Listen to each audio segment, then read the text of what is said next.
I called my wife and was like, hey, I'm like depressed, and they gave me depression meds. I just like started bawling on the phone, and I was blaming my work. I was blaming this and I was blaming, but it was my hormones. And what's so fascinating into the clinic is guys that come in with low T have the hardest time making decisions. And it's really hard to admit as a guy that you are experiencing that stuff. It's true. You feel like it's a sign of weakness.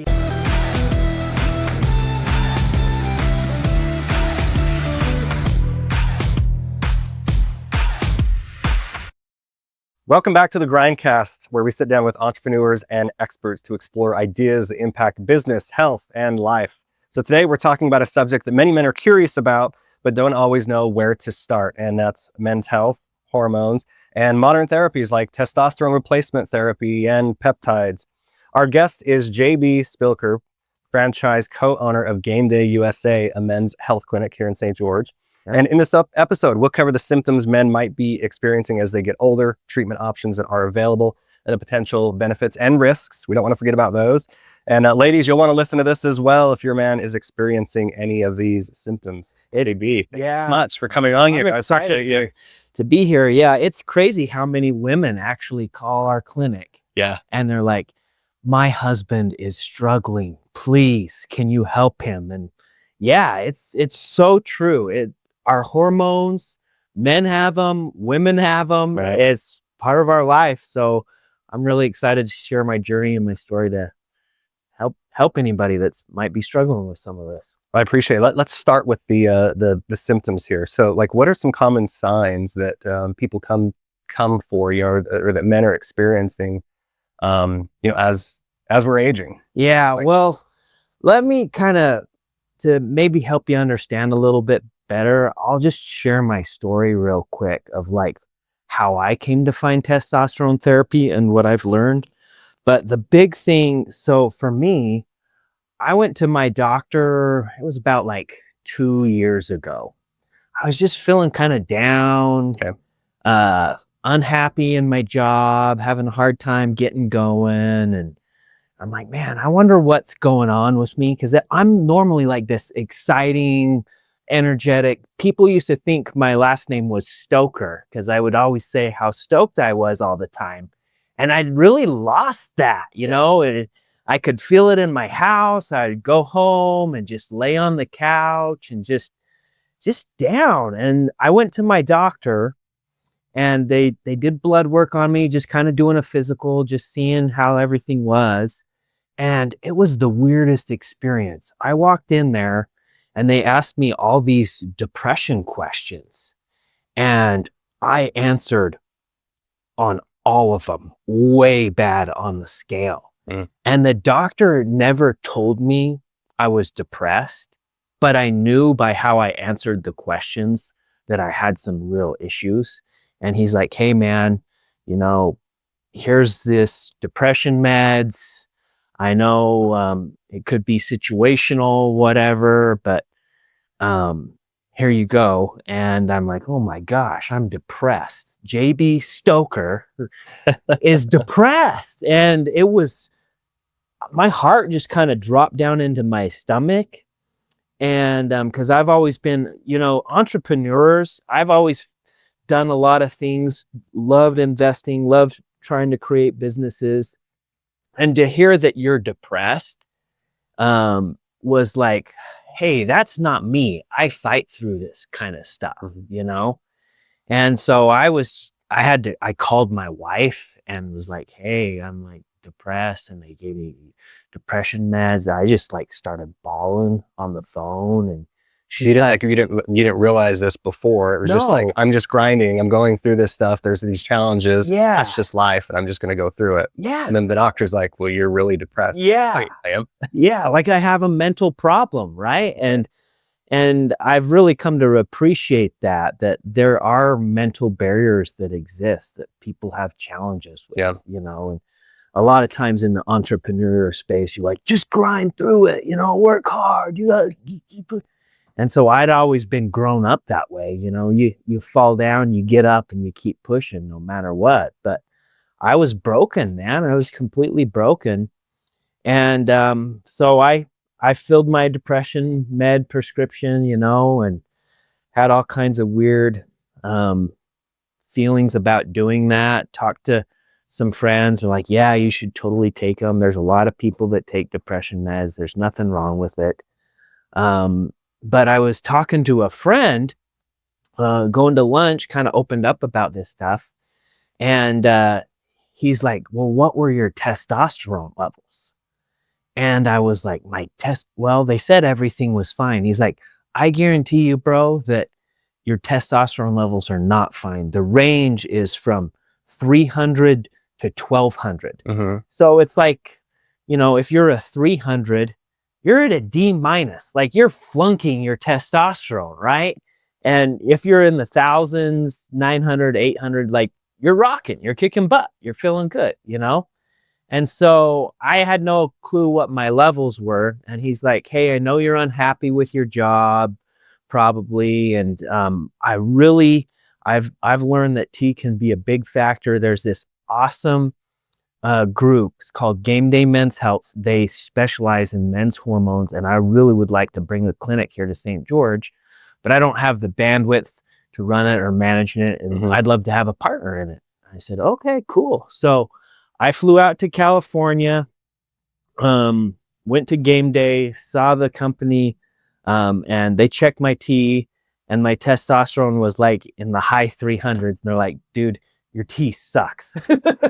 And so they started. For a doctor, that they would say that was fine. Yeah, I'm in Right, okay. I'm in range, you know, and there's nothing wrong with I think that's just the way general healthcare is, right? A lot of insurance-driven healthcare, they don't want people to they want people to feel better, but if you're not completely broken, they're just give you band-aids to fix the problem, you know.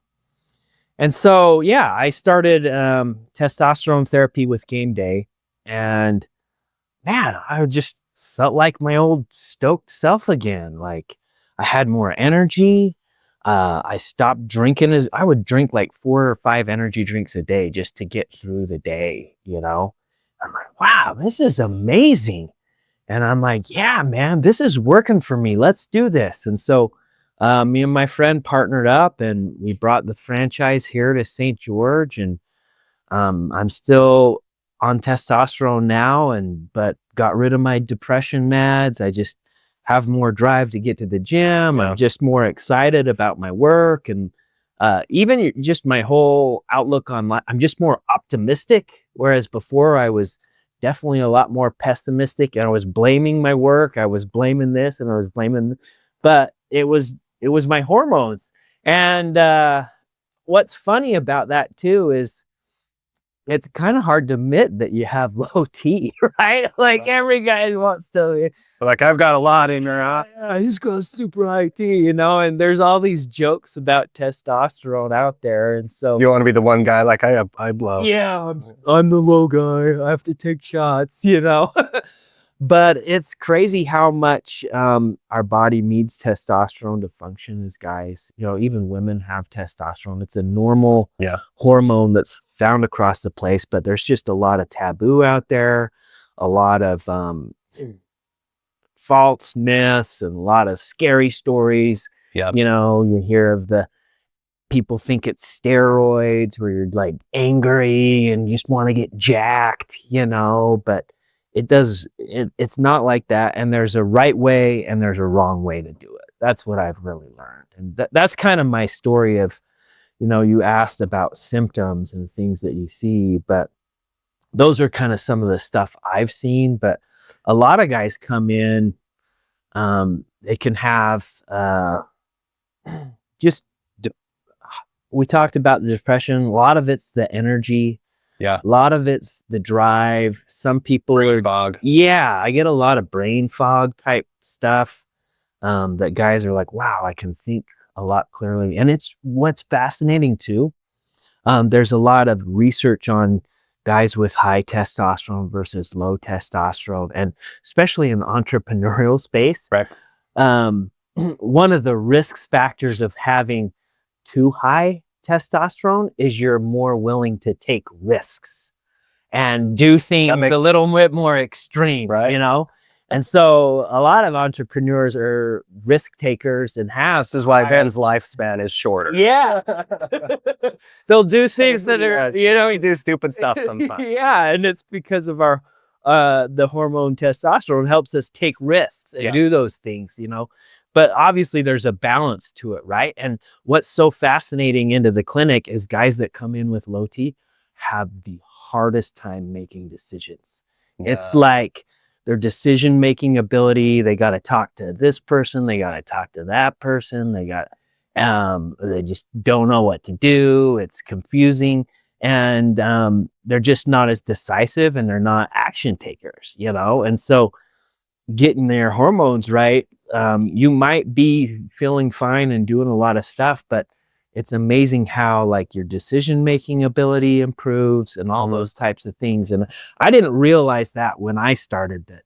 Yeah, I was totally having a hard time making decisions. It's interesting, you know, the brain fog that comes with that as part of the symptoms there, and it's kind of a slow decline that you don't really realize it. And I know for me, like more so probably last year, I've had, you know, businesses and just able to solve problems, complex problems. Like I can look at it in seconds, where other people, you know, employees were looking at it, trying to figure it out for days, and in seconds I can do it. And I was getting to that point where I was like, I just couldn't make the connection and like really think through and focus through something. Yeah. And it was fascinating. And here I've got some other people who are like, well, hey, welcome to being in your 40s. And I'm like, no, but I don't look like I'm in my 40s, or at least I don't think I do. I don't feel like I'm there yet. No, I'm not going to do this yet. I'm waiting, you know, that part's going to happen in 70 or 80. It's not going to happen now, but I didn't even realize that. Yeah. And that makes sense though. If that's low and body's just kind of struggling with it. Yeah, it's crazy how your hormones play into your decision-making ability, which is an important thing to have. You know, we've got to make decisions all the time, every day, constantly. And if that part of you is broken and not working properly, it can, procrastination is a big thing. You know, you just keep putting things off over and over again. You just don't get it done. And interesting that the doctors, because that's kind of the first place you would think to go. Like, hey, I don't feel very good. I feel like crap. Yeah. And I've gone to the doctors a few times in the last 5 years saying, I don't know what's going on. I just don't feel myself. And I had that same kind of experience as you, where they're like, well, you must be depressed. And I'm like, well, I don't. Oh, okay. Yeah. You're the doctor, right? And they gave me the prescription, and I took it home, and I'm kind of one of those that reads everything. And I read it, and it was like, one of the side effects is suicidal thoughts. And I was like, I'm not taking this. Yeah. I'm not willing to risk that. I don't know what this stuff does, but if that's like one of the side effects, like it's too great for me. I'm not willing to risk it. And at that time, I'd started kind of looking into some of the testosterone things, and I'd asked about it. And they're like, oh, you're fine. Yeah. Let's look at this pill. Yeah. And it was really fascinating. Yeah. I don't know why the system's wired that way. It is really bizarre. I think in the past, I actually right next to my clinic, a lot of urologists will prescribe testosterone to help guys. And I found that fascinating. Usually they ended up with urology because they have erection problems, sexual performance problems, and so the urologist would prescribe testosterone to help with that. But that's how guys ended up on it, usually was through their urologist. Okay. And that's how I came across this. I was talking to a urologist because we also, you know, some of the risk factors, you know, it's not testosterone isn't all, there's risks to it too. Like you were talking about, the depression meds had some risks. One of the things that testosterone can do is if you do have signs of prostate cancer, it could increase that risk. And so what we do at Game Day, and what I loved about them, is they look at your PSA. It's called your prostate specific antigen. And if that gets elevated at all, we're sending you to urology to get that looked at and make sure there's nothing going on there cancer related wise. And it's PSA is one of the easiest ways to prevent prostate cancer. And currently right now it's Prostate Cancer Awareness Month. So that's why I'm kind of talking about this. Okay. Is like prostate cancer is like the most curable cancer when you catch it early and you're looking at that PSA. And so when you're starting testosterone therapy, we always look at that PSA, that prostate specific antigen, to make sure that it's staying at a good, not rising to a scary amount that would, indicate that you might have some prostate cancer going on. So that is one of the risks with testosterone therapy. And you're monitoring it like how often? Yeah, so because I know most men, you're not monitoring at all for the most part. So if we're going to at least monitoring it, that could be a good thing. So especially if you first come in and you first start, like we're looking at that, like, is this too high? If it's too high, we're not starting you on testosterone, right? Because you got to go get that looked at by a urologist. And but we do look at it. How our process works is you'll start out on testosterone therapy, and then after about 4 to 6 weeks, you'll come in and you'll do follow-up labs, and we'll check all those markers to make sure that nothing's creeping out of range and that your body's going the right direction and handling it right. So we'll look at that there at the first month. If it's all of a sudden skyrockets real crazy, we're like, no, hey, we got to stop, go to urology. And you can always usually catch it super quick and get it taken care of before it becomes a problem. And then we monitor it every quarter, like every 3 to 4 months. Just watch it, just keep it safe. And a lot of guys have higher PSA normally. So it's always a good idea to come in and at least get your PSA looked at so you know where you're at before you do anything, so that if something does increase later on, like, oh man, I might be having some signs of some prostate cancer creeping in. But that's kind of one of the big risk factors with testosterone, is and one of the scary things out there in the medical world. So I think that's why they prefer like the depression medications and that kind of stuff. Like, we don't want any cancer going on, right? So they're like, anything to stop cancer. But suicidal thoughts are okay. Yeah, but suicidal thoughts are okay. I don't hear that one. What age do you think these symptoms start to begin for most men? So we've just been open for under a year, and I'm still learning a lot and recognizing. I've been blown away how young some of these people are that come in with low T. They just have all those signs, but there's a lot of things that wreck testosterone in guys. Like, number one is drinking. Like, a lot of people that drink a ton of alcohol, their T just gets destroyed. It's really sad. Like, I just got off the phone this morning with a guy. He's like, yeah, I raised my T 300 points by stopping drinking as much alcohol, So there's a lot of you get addicted to those types of things. Like, some guys end up wanting to get bulked up in the gym, and they start doing SARMs and other stuff that like actually destroys your natural body's production of testosterone. So when they stop those things, they go crashing really far down. But so in answer to your question, like, when does it start to happen? It's like different for every guy, and it just depends on your life experience, So like, some guys will be going through hard times in life and their T will drop. Like, it just part of the side effects and I've had guys that will come back in and they've changed some things in their life. They're in a much better place situationally, and their testosterone levels comes up. Now, it's kind of up to you. It's like, well, maybe if we would have raised his levels during his low times, would he have been better through those times and had better outlook and stuff? So it's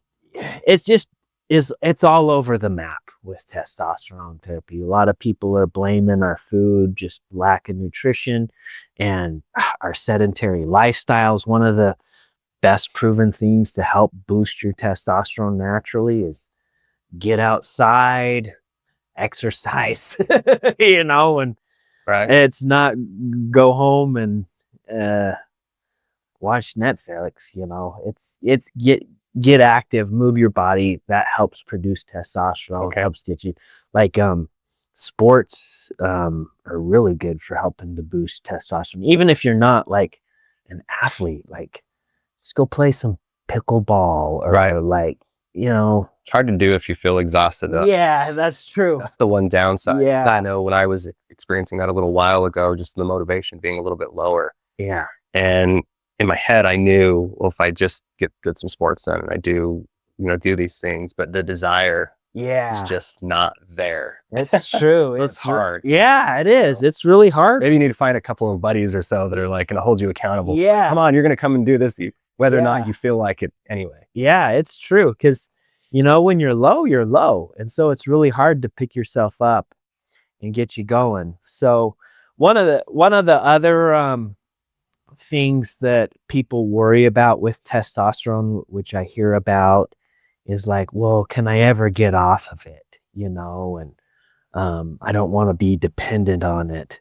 And what we've found, what's cool about Game Day is they have all the leading research. We have several doctors. All my providers they're doing trainings every week on what's new and coming and hormone therapy and what's best practices. Like they specialize in it.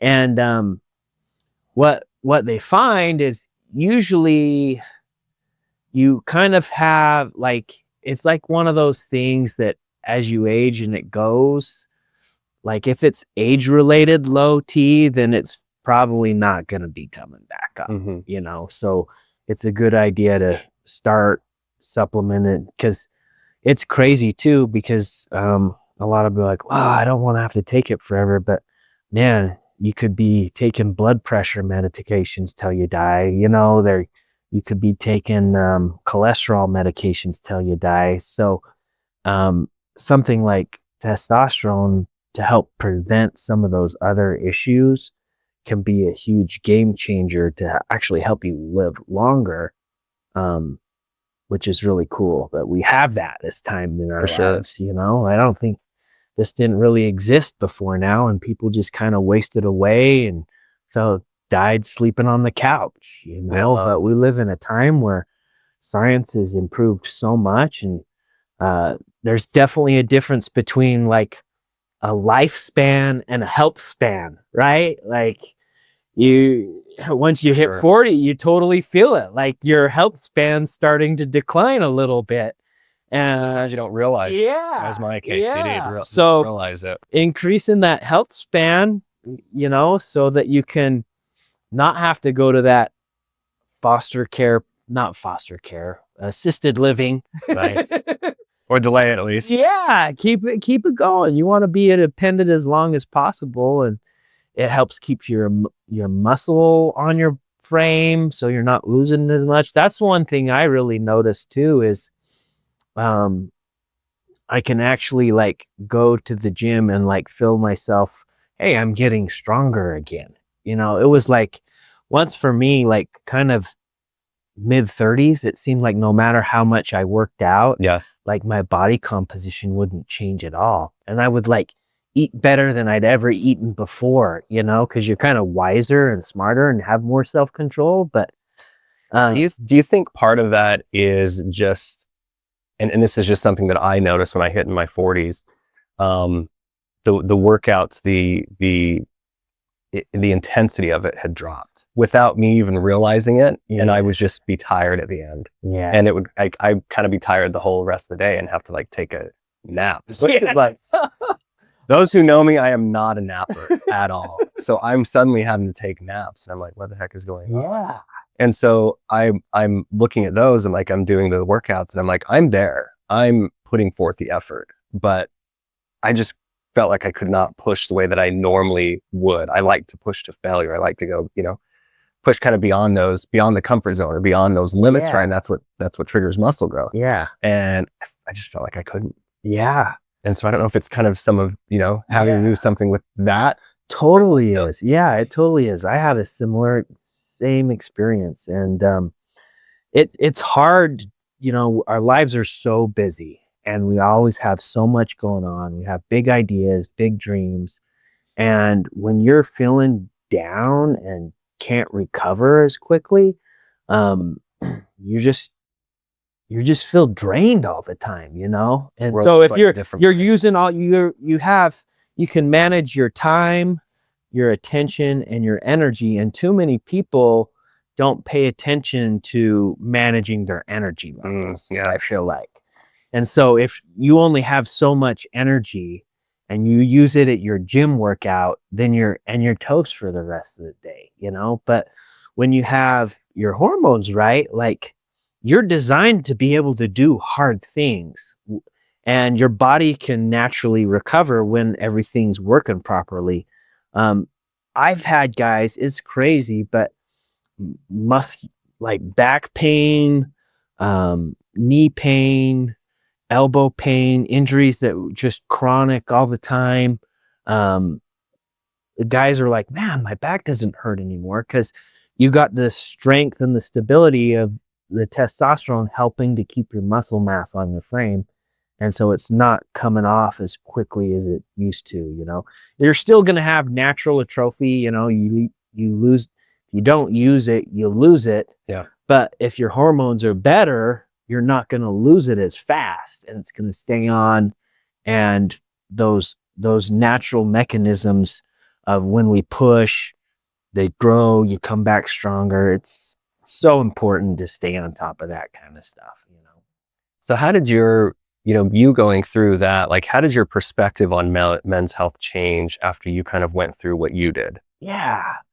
So one of the big shifts that happened to me in my brain is how much our health plays into all aspects of our lives and how it's so silly as an entrepreneur, business-minded person, like you're always looking to invest in something to get a return, right?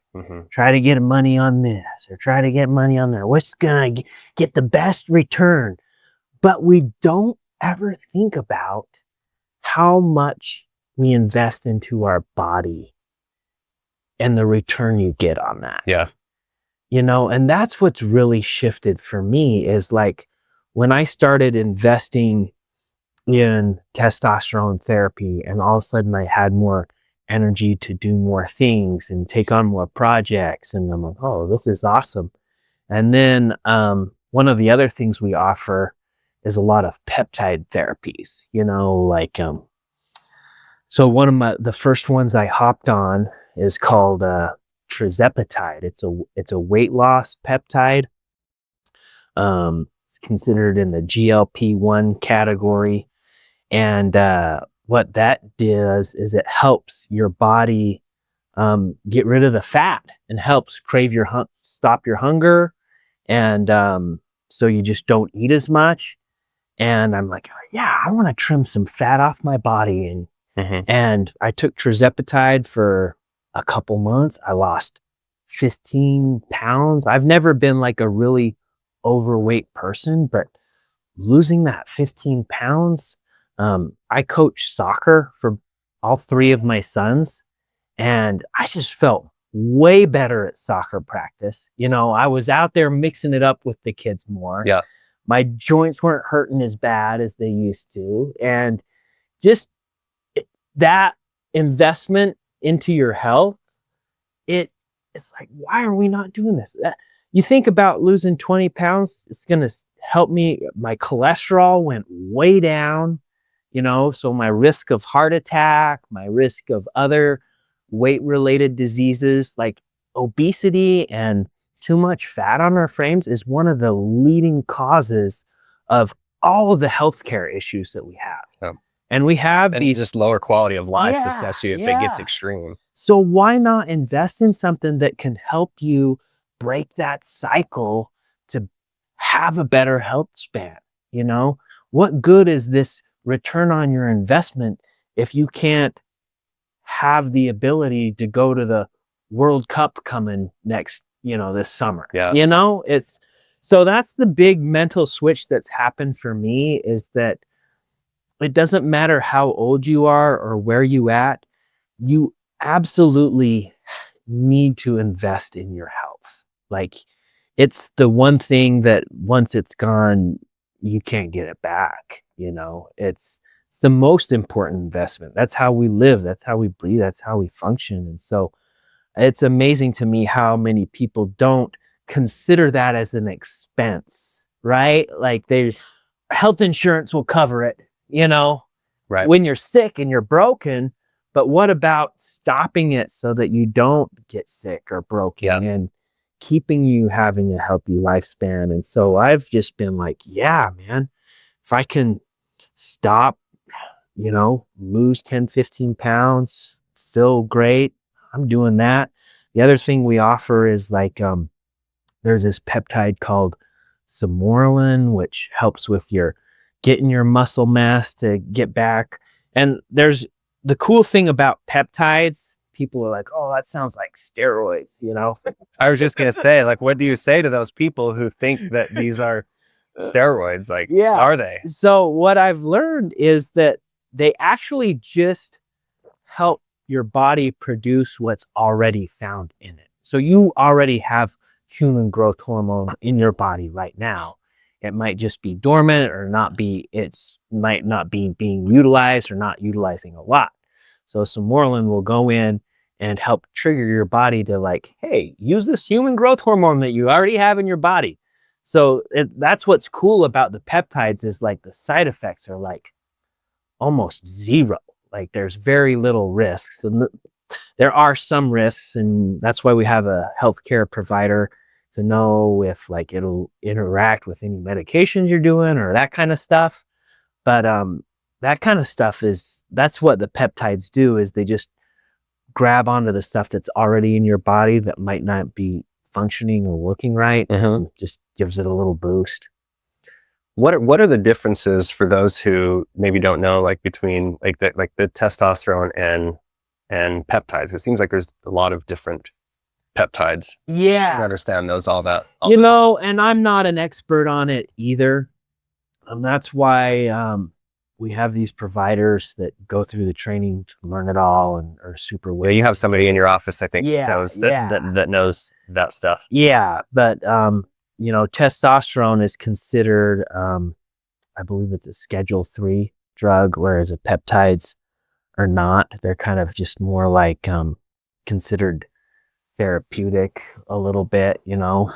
And they're actually really brand new. They're starting to get more and more research to come out on a lot of them because people have been having such great results on them.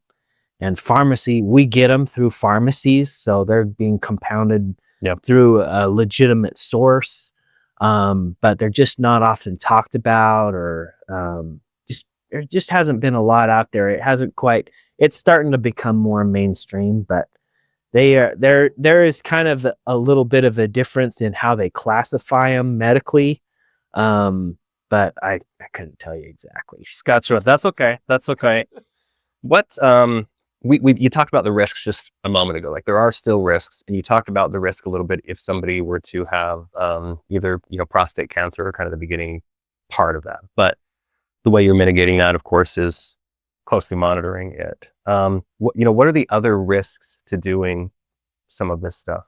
Yeah, so another big risk that we see with guys that do like testosterone therapy is your hematocrit or your hemoglobin. So in your blood, you have Is that the red? yeah, So okay, yeah, the red blood cells. So it can spike and increase in your red blood cells. So it'll make your blood kind of thick. okay, And so if you like have high cholesterol issues or have high blood pressure, it makes it worse. might be a problem. Right? Yeah, totally makes it a problem. So the good news is it's easy to monitor and easy to keep it down. So we do we call it an H&H check on every guy to see where their red blood cell counts are at, and if they start creeping up and they get too high, you're like, no more therapy, because that's one of the things that most people are scared of with testosterone therapy is you hear of guys, and guys we're stupid. you know, especially if sometimes we're on testosterone, we get, oh, more is better, right? Let's get more. But that's when you get, got the male brain. More is always better and everything, right? Until it's not. And again, that's why our lifespan is shorter. Yeah. Okay. So, you know, that's when the heart attacks happen. That's when the strokes happen, is when your red blood cell counts, your hemoglobin, when the blood gets too thick. So it's a real easy fix.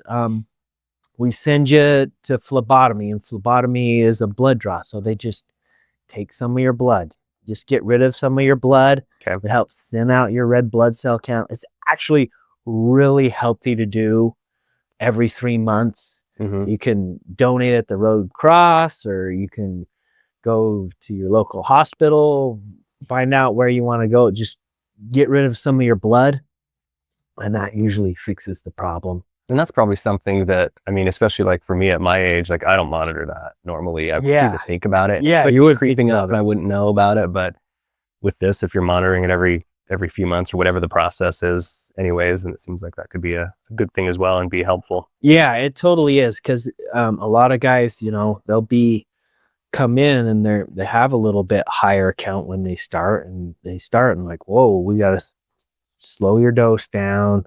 Let's split it up.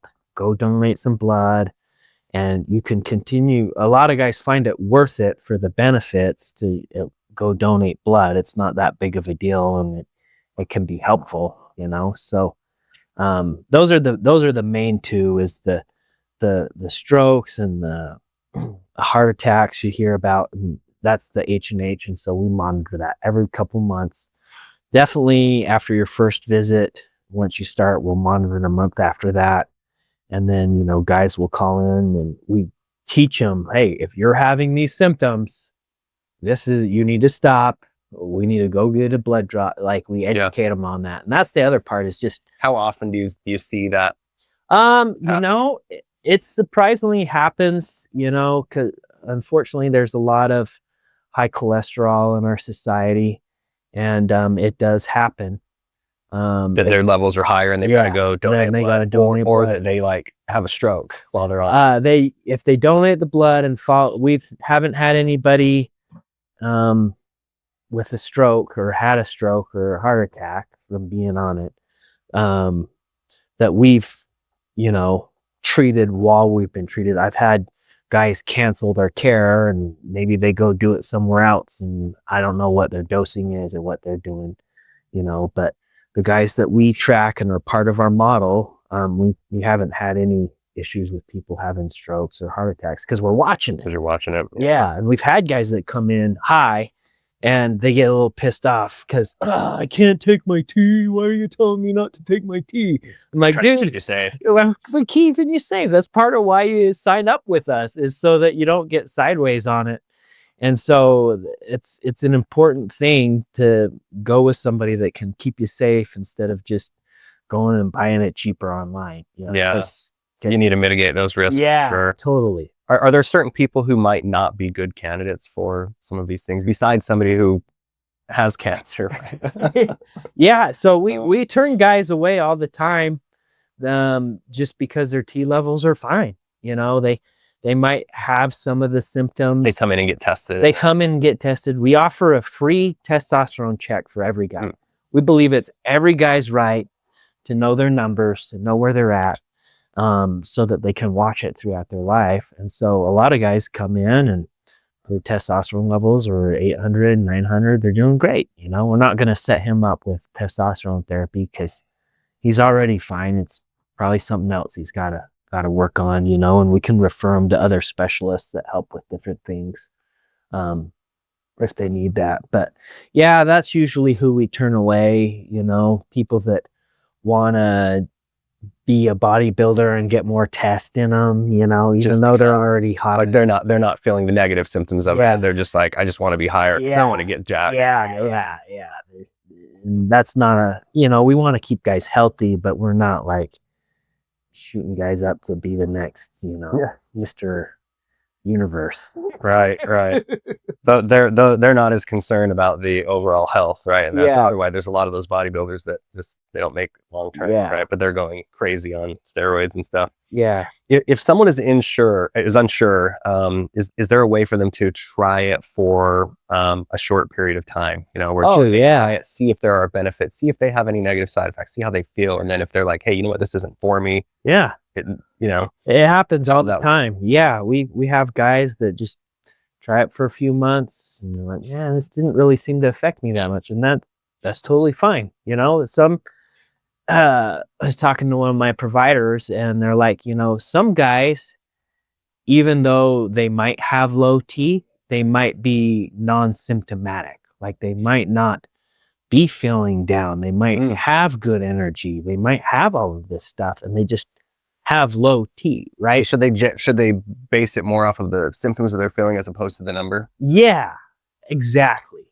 So, but if the number's high, then might want to look at doing something else, like some of our peptide therapies, you know, like if you're like just kind of drained all the time, brain fog, we often use like NAD plus, which is a great kind of mood lifter, booster type peptide. A lot of guys love it for the brain fog. One of my providers used it to help them get through their medical schooling because it was so intense, you know, to help with that. Okay. Interesting. Yeah. So it's not like testosterone is the cure all for everything. And there's definitely some parameters that we stay within to keep people safe. But we do have these peptide options, which are really safe, very minimal side effects that can help with some of those symptoms that guys are complaining about. And then what happens? So if somebody goes on it for 3 months and they just think, okay, maybe this isn't for me or whatever, right? And they come off, what happens then? Because I've heard that sometimes if you're on it, your body stops creating it on its own. And so there's always this fear like, well, what happens if I try it? I got to be on there for life. Yeah. If I decide not to, then I'm kind of screwed. Yeah, that's a great question. And so one of the things we do to prevent that from happening that I don't see a lot of other providers doing, they just give guys testosterone straight out of the bed.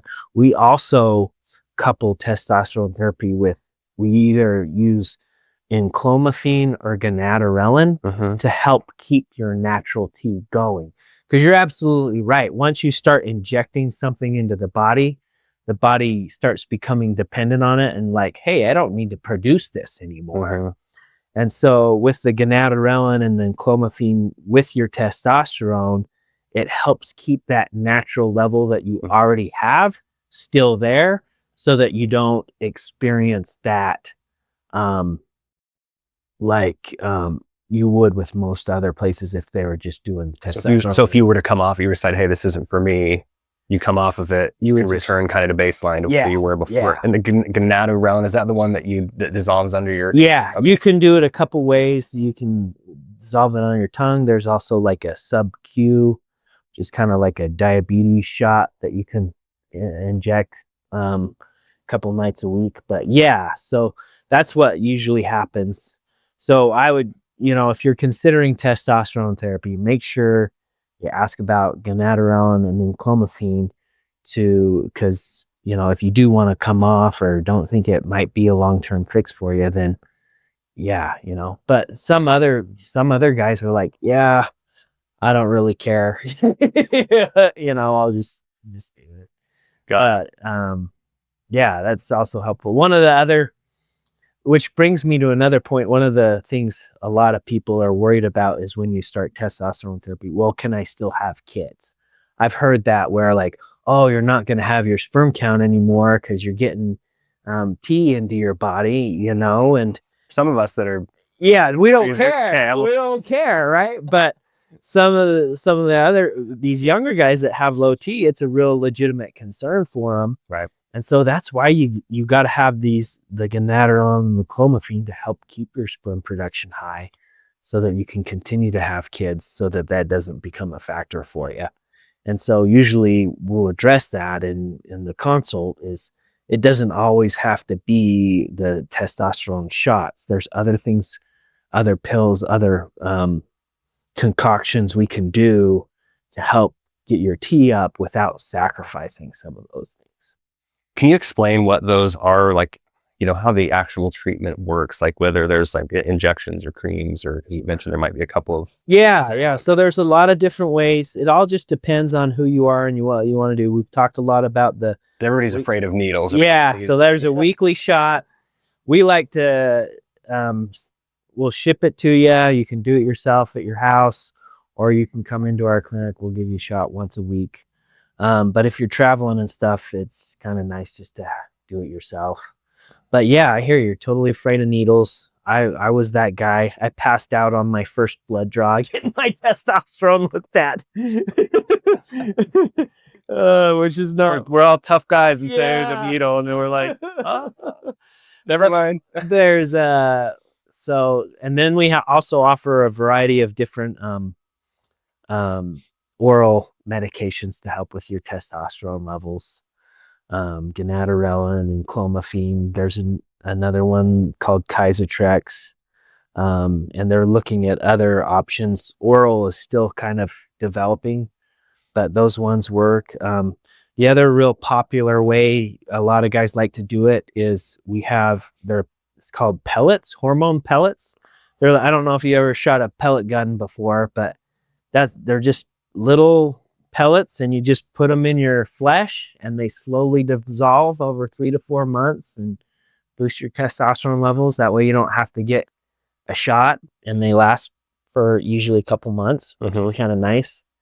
And then there's also guys do really well with the cream.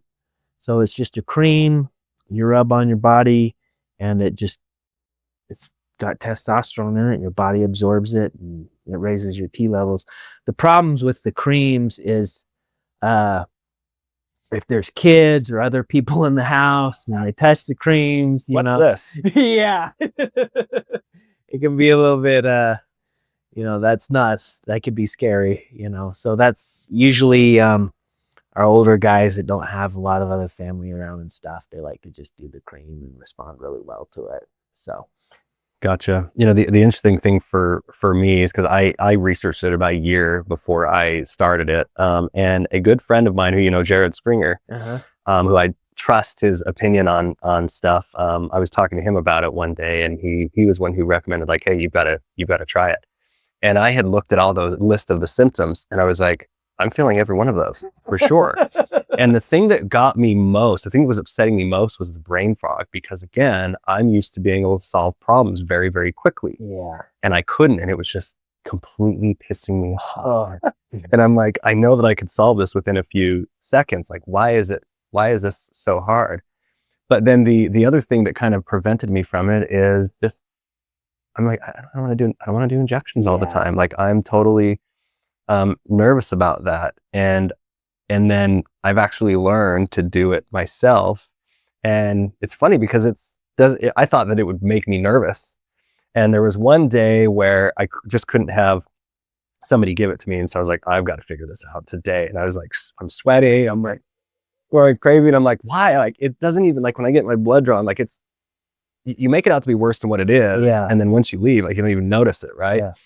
So I watched a million videos on this, like, what's the right spot, whatever. And then I watched this video talking about how there's 2 different areas in the glute you can inject it.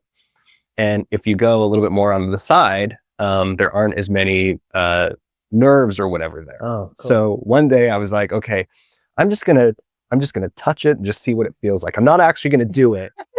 I'm gonna baby step. This should have been filmed, because I bet it would make for a funny skit there. But I was like, I am just gonna see kind of what it feels like. And then when I was doing that, I was like, well, I probably should just put some in there, because what if, Yeah. what if I have the courage to do this? And so I go there and I put it in that spot on the side, and then I'm just putting a little bit of pressure, and then it slides in. And I didn't feel it, like hardly anything at all. And I was like, okay, well, I guess it's in. I might as well just go out that. And then I thought, my hands are sweaty. I'm over, my heart's beating fast. I'm doing all of this stuff.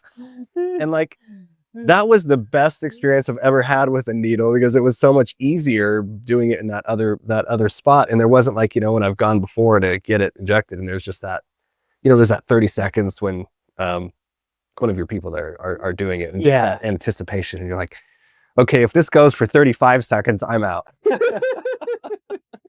So like it took all that away, and I thought it was going to be way worse than what it was. I didn't think I could ever do that part, but it was fascinating that it was just fine. And I'm sure there's so many other people that have that. Like, I don't want to do these all the time. Like, it gets in my head, and it's like, but once you experience it that one time, and you're like, okay, it's not quite as bad. And then it's like, then you realize, like, it's like everything else. I made it out to be way worse than what it was. So that's interesting. Yeah, I had the same problem too, getting myself a shot. It takes, I don't know what it is psychologically, but we don't want to inflict harm upon ourselves.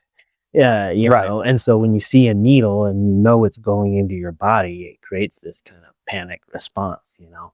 Right. But it kind of messes with what you're supposed to do. And there are some topical creams I know you can kind of put on there too, to kind of numb it on the skin a little bit if you want to, just for the heck of it. But yeah. I just thought it was fascinating how you make it out to be so much worse than what it really is. Yeah, it's not as bad as you think. I was in the same boat too, and appreciate you sharing that story. Since you told me that, we printed out a little thing to kind of give guys, hey, here's where you should inject and how to do it, because it is a learning curve to it, right? You got to kind of figure it out and know how to do it. And so some guys think they know everything and can just do it themselves, but it's good to have a provider guidance to help you know exactly where to inject, how much to draw, what to use, and all that kind of stuff. But yeah, the needles, good thing there are other options, but usually guys respond best to the shots for sure. I was one of the guys when I came in, and I met with the woman we had there. She was awesome, by the way. And I was the 3 month. That's what, because Jared was having to try it for 3 months, and I was like, I have all of these symptoms. My brain fog's there. I'm struggling at the gym. I want to go do these things, but I'm having to take naps during the day. Like, that's just not me. And it was amazing the difference after 30 days, and all the mental clarity was back. The energy levels were, I could push hard at the gym and I still had energy. And we would have days where we would shoot a podcast and like, I was done for the day, and I was trying to force myself. But I didn't realize how much of an impact the lower energy had on just my outlook on life. I learned that if my energy levels are low, the world looks like a different place. Even if everything else is the same, it just looks different if the energy levels are low. Whereas if they're higher, I feel more optimistic about everything. I'm more willing to go out and do things or take risks or try those things. And I didn't realize how much of an impact that had on me until after going through this process. It was amazing. Yeah, that's one of the biggest wreckers of testosterone, and one of the biggest things that we just completely miss the boat on is managing our energy. We get a lot of retired military, police, fire. They're up late, long hours, night shift workers. Like, our energy levels are so crucial to manage. Our sleep, like, we forget that, you know, you can do twice as much if you have the energy for it, right? But if you're trying to borrow energy, you know, that's what I was doing. I was borrowing energy from the future. I was drinking caffeine all day long till to the point where I was just robbing all my energy for the next day, and I would wake up and just feel tired again, you know? And so managing that energy, I don't think people realize how much life they're missing out on by not getting your energy at the right spot, you know? And testosterone is what helps get you there, you know? It's a big deal, because nobody wants to be, even like relationship wise, right? Like, relationships take a ton of work and a ton of energy. And if you're putting all that energy in your job, you're not going to have any left over for your partners or your friends. Or maybe you're putting it all at the gym and you're not going to have any for work, or maybe you're putting all your energy in. You got to have your energy. And I think too many of us just neglect the thought space, like, okay, how am I going to manage my energy? I got this coming up. How am I going to have enough energy to get through that? Or what do I need to do to recover better on the weekends? Or what do I need to do to balance my time through the week so that I have that energy? And that'll help pick up your testosterone levels a lot. And it changes your whole life, when you manage your energy better. Yeah. Yeah, and for me, like I was eating healthy, I was getting the sleep, I was doing all that stuff, and I was still just and I thought it's interesting because I'd gone through a divorce a few years ago, and I thought I was just feeling down from the effects of that. That's really what it was, what I thought, and I was like, this is just how it's going to be for the rest of my life. Yeah, and I didn't realize that how big of an effect on quality of life that hormones can have. Yeah, it does. It changes your perspective. And now that you say that, my journey to testosterone therapy, I was blaming everything on my job. Like this job sucks. There's no opportunity here. I'm capped out. I need to figure something out. Like your brain's trying to find a reason. Yeah. Just whatever feels right and just like, yeah, I'm down because of my job. We don't ever think I'm down because my hormones are off. We don't. Yeah. You have got on me that hormones would be a factor. Yeah, we don't ever think that. The only thing I think of when it comes to like hormones is, I would see people that are women that are close to me, you could see the hormone spikes, and it would affect stress levels and how they view things and everything there. And so that was kind of what made me think like, maybe there's a hormone thing for men. I mean, we have that same type where there's, those, peaks and valleys like that, or maybe we do, I don't know. Yeah. But that's what dawned on me, like, okay, maybe this thing is really a huge chemical reaction in the brain and I'm just not aware of it. Yeah. I need to learn a little bit more about this. Yeah, I think you're exactly spot on. We're just not aware of it too. And it's such a slow, natural decline, and we're always ascribing it to other stuff. We don't ever think to go get it checked. It's right. A lot of guys will ask us, well, what affects it? How do I know it's gone? And it's almost like that old story of, boiling a frog. You put it in the pot and it just is there, and you turn up the heat and eventually it's dead. You don't really realize that it's going, you're always we just think it's all mental, but what we don't realize is the hormones affect your mental. Right. It's all kind of interrelated. Sure, mentality plays a part in it, but your hormones are a big part of that too. Yeah, and that was the thing that I didn't realize at all, that how much of an effect that it had. So there's kind of maybe a stigma on men for some of this stuff, but why do you think you've obviously treated several men, but why do you think men are sometimes hesitant to talk about this type of thing, or hesitant to maybe look into this? Yeah, I think that's a good question. Like, I'm not a low T guy. Well, the problem is, as men, we're brought up in a society where you fight through it, you stick through it,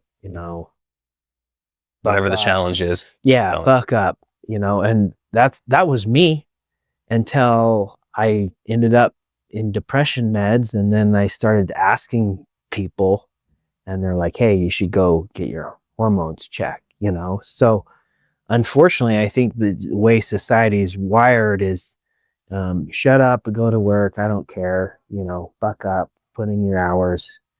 And doesn't matter if you're feeling down. Yeah, it doesn't matter. We got to show up. We got to go. It's part of who we are and what we do. No use complaining, Mm-hmm.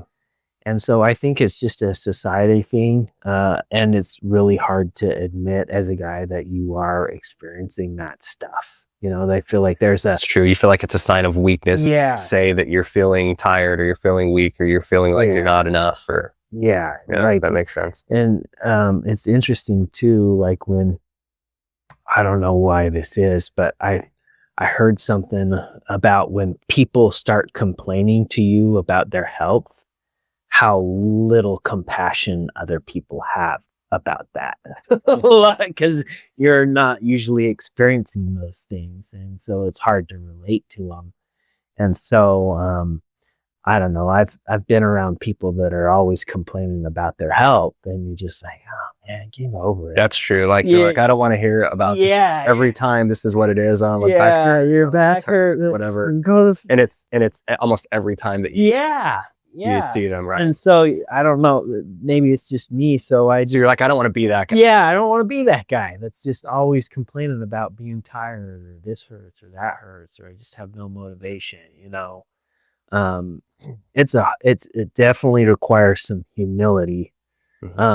And usually when things are bad, you open up and you figure it out. But yeah, you're right. I wish I would have, I don't know. I think we need to be more open about how we're feeling and what we're experiencing. And I've been really lucky to be in a men's health clinic, like to have guys open up to us about stuff that they're experiencing, that they don't feel like they can get the support anywhere else. It's because of that societal thing. But I've been surprised too how a lot more people are starting to talk about it.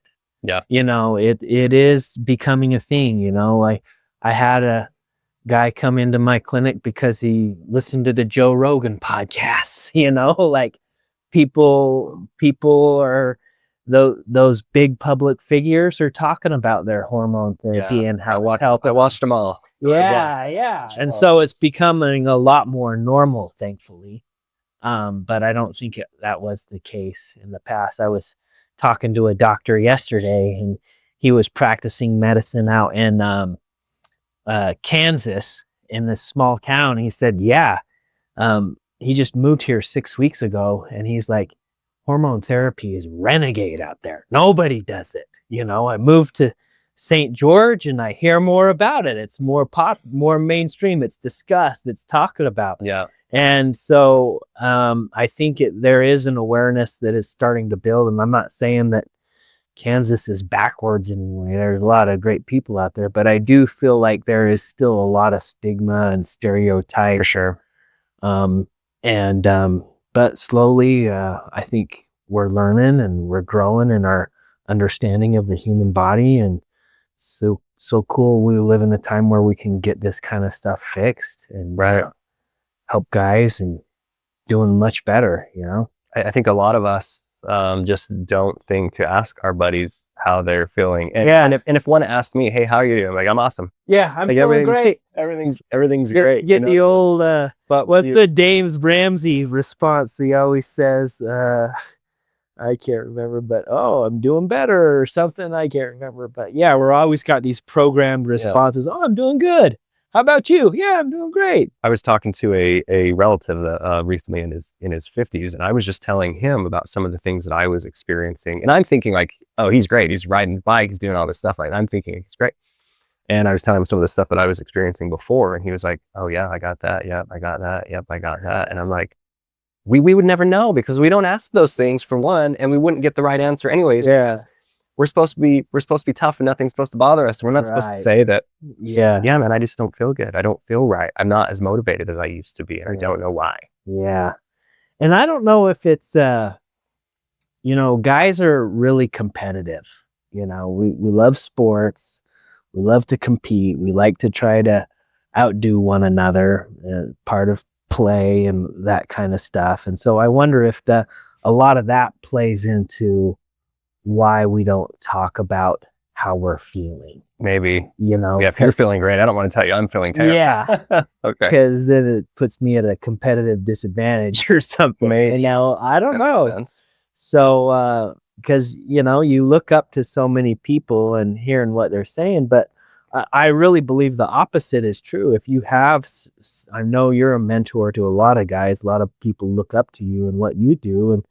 And when you share like, hey, I was experiencing this kind of, it's actually amazing how many people start to like you more for opening up about your vulnerabilities and your experiences. I feel like I've made a lot more friends just kind of being honest that I was depressed and had to go on testosterone therapy because they're like, oh, yeah, me too. Like they felt like they had somebody they could connect with and talk to. And what's so funny about that? I got the weirdest story is when I was exiting my job to open this clinic, like I shared they wanted me to tell them why I was leaving and what I was doing. Why aren't you leaving? Because I've been with no, it was a great place. I loved working there. Just things changed, but I'd been there for 15, 16 years. I knew everybody. And a lot of people knew me. And I was open and honest about my journey on how I was depressed and found this testosterone therapy and how great it's helped me. And so I'm opening up a clinic, to help guys. Yeah, that's a fascinating. And so I sent it and they're like, you can't say that you're depressed. And like, they were like editing it out and like trying to like take that personal stuff out of it, which I thought was really bizarre. Yeah. That I was being super vulnerable and honest, and they wanted to wipe that out. And it was just kind of interesting to me that our society is like, no, you can't talk about that kind of stuff. You're fine.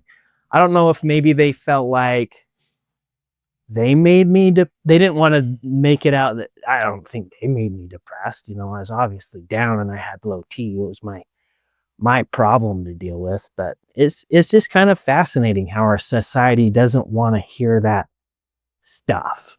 Right. I think sometimes guys will think that they're the only one experiencing that. Yeah. I have a friend that runs a men's group that's really changed a lot of men's lives, and they do this thing where they all get in a circle, and there's like, they go to these events and there's 50 guys and they go into this circle, and he'll read off like, if you've been suicidal, step forward.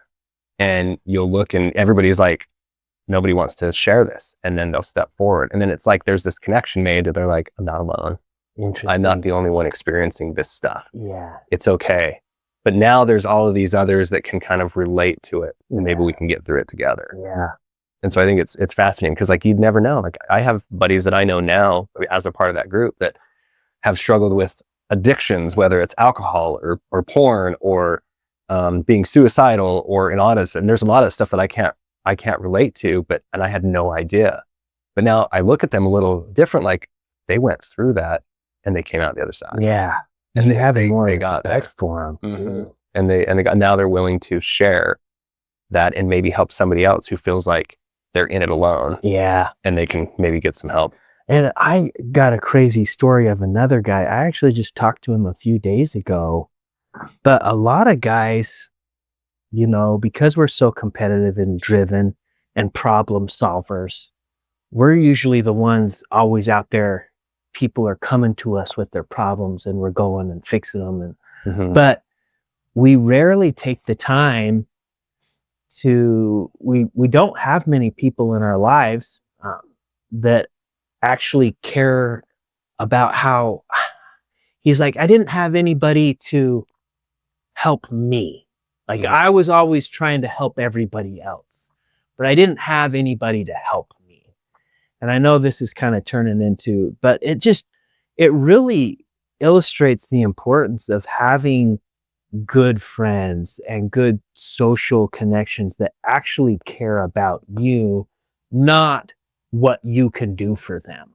Right? Like we get in these relationships a lot, especially as entrepreneurs and business guys, where it's like, I want to have a relationship with this guy because he can give me this, right? That's the only reason you have a relationship. But we need more to our relationships than just, hey, but I also want somebody that will take care of me too, right? Like, so being aware of your relationships and what kind of relationships you have and surrounding yourself with people that actually, will text you and call you and ask how you're doing. How many of those guys are there that actually do that? Or are they always just calling you, hey, I need some money for this next business deal, Hey, Christian, when's your next podcast? What do you think about this? So I think it's really important that we surround ourselves with good people that can be aware of when our moods change and our things happen to us, you know, and hey, dude, you seem like you're going through a rough time right now. Yeah, you know? right. And I think that, I'm not very good at that. I need to yeah. get better at that because you're right. You're absolutely right. I don't think we recognize it as much. You know, Yeah. we don't at least, but Yeah. I'm trying to be more conscious of it too, to not be that guy when you see something, you can look at somebody and tell what they're experiencing. You know, like, hey, you seem a little uptight today. Instead of coming, how you doing? You know, like, let's be more aware of the people around us and use our eyes, and we'll have much better connections and feel more cared for. You Yeah. know, like, I'll say that to guys that come in, man, you look like you're stressed. Yeah, dude, I got blah, blah, blah. And then the tension breaks and now we're buddies, you know? And I think that's what guys are looking for, and what we need to do is, instead of always being these problem solvers, problem fixers, is like, hey, let's support one another. Yeah. You know? See how they're really doing. Ask those questions. You're really lucky that you got a friend that was like, dude, you need to go to testosterone therapy. Like, how cool is that relationship, right? Like, Yeah. and same with me. I would have never ended up here without a good friend to help me recognize what was actually going on, and created an awesome opportunity. And it changed your life in many areas, right? Totally. It changed what you do for a living. Yeah. In addition to feeling better and having more energy and all those things. Yeah. Do you have so the clinic's been open for a little over a year? Any success stories that you can share? Oh, you can check out our Google reviews. They're amazing.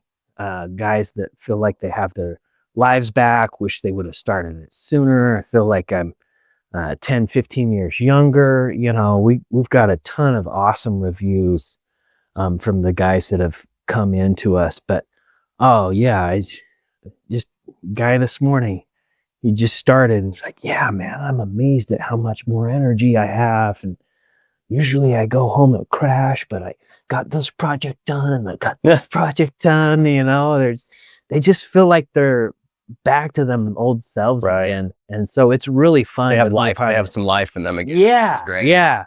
And so it's super fun to be a part of that and help them with that journey and get them back to where they're going again. And so, yeah, I love hearing those stories. And obviously, yeah, you see the reviews and guys are doing it because it works, right? It's not like if it wasn't helping them, they wouldn't be doing it. You know? And it's hard for guys to give like a review. Yeah. Right. We don't, we don't. It's fascinating. I'm hoping you can kind of get into a rough idea of what the costs are. But before we do, I had watched so many podcasts to try to figure out, you know, I do a lot of research and I fully immerse myself in stuff before I make a decision. Mm-hmm. On bigger things, right? Smaller things I can make decisions very quickly, but bigger things. And, you know, one of them was coming down to costs. And this one guy gets on there and he's like, you'll make more. Just flat out, you will make more on it. And I didn't understand that at the time. And now I'm like, I get it. Yeah. The brain is way more sharp. The desire to go out and do something and build something great and make something is the same way as you know, when I was in my 20s. Yeah. And so I'm like, okay, yeah. I get it now. Yeah. You know, like if I'm looking for a return on investment, it's probably going to be better than it totally is. Anything else that I can do. Yeah. I had a guy came in, he was low T, complete on the fence on it. He was a massage therapist. I'm like, how many massages can you do in a day? He's like, maybe like 2 or 3. He said, how much better would your life be if you could do 5 to 6? Oh man, that would totally be worth it. He was just like tired after 3. Yeah, he could only do like 2 or 3. And so how old? He was like mid-50s. Okay. And yeah, so we started testosterone therapy. He's like, JB, you're right. I can do way more than what I ever used to. I'm able to treat way more clients, help more people, right? That's like awesome. So worth it. For me, I've got my money back in how many energy drinks I was drinking. It's sad. Yeah, $3 a pop and there's 4 of those, right? Yeah, dropping $15 a day on energy drinks. I didn't think about way less. I save that hand over fist doing testosterone therapy instead of energy drink therapy. it. Funny to say that because I didn't realize that until you just mentioned that, because before several months ago, somehow I got started on the Celsius, and then I was starting to drink more of those because I was just so tired. And now I still do have a little bit of caffeine because I have a little bit of caffeine, but it's very minimal. Yeah. And I don't feel like I need it as much. And so Yeah. I didn't think about that. Yeah, totally. We get a lot of So you make money. you do, like if you're a construction guy and you got a job to finish, how much more money do you make if you can get it done in 40% faster, 30% faster? Yeah. It totally pays for itself. And I think the other thing is it's really important, and I'm just speaking from experience for me, is if you're getting that job done faster, that is important and that helps make more money. But what's your energy like when you go home? Yes. That was huge. Yeah. Because if you're going home and you're drained, it's hard to be present. Yes. So if you're going home and you still have energy, life's different. Yeah. And that was what I experienced. Totally. So for someone listening who feels unsure, they're curious about this, like, what's the first step that they should take? Just get it looked at, know your number. Just come in. It's free. It's free. It doesn't hurt to know your number. And then what's going on in your life, right? You can figure it out from there and decide if it's something you want to do. You can look at the risk factors, meet with a medical professional that specializes in it.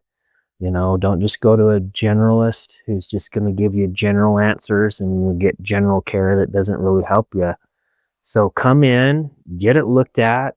It's what's cool about why I chose Game Day is because of their process is so fast compared to most other processes.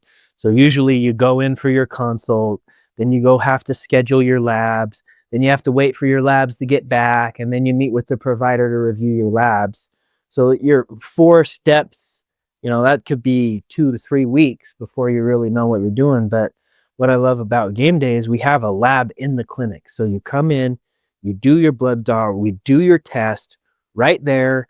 You meet with the provider and review results all under an hour, and you have your answers. And so we love to share. There's guys that don't sign up all the time. This is part of the thing.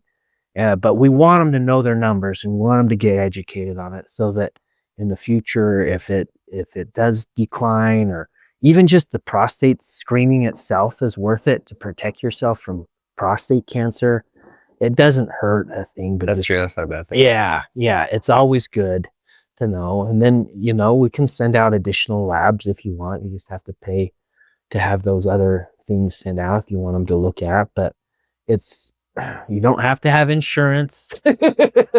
You can just come in. What's the price roughly? I mean, it probably depends on what you do. Yeah. Whether there's peptides and stuff like that. Usually our price ranges, usually we send it out month long at a time, a vial to last you for a month. There's kind of an expiration date on your vials, so we just send them every 30 days, but usually can be 100 to 300 a month, just depending on where you're at and what you need. So okay, all right, cool. JV, thanks so much for it was fun having you. Thanks for your story. Thanks for having me on. And hope to see some of you in our clinic and wherever you are, even if you're across. Game Day has many locations, so go in and get your T checked. It's change your life. Yes.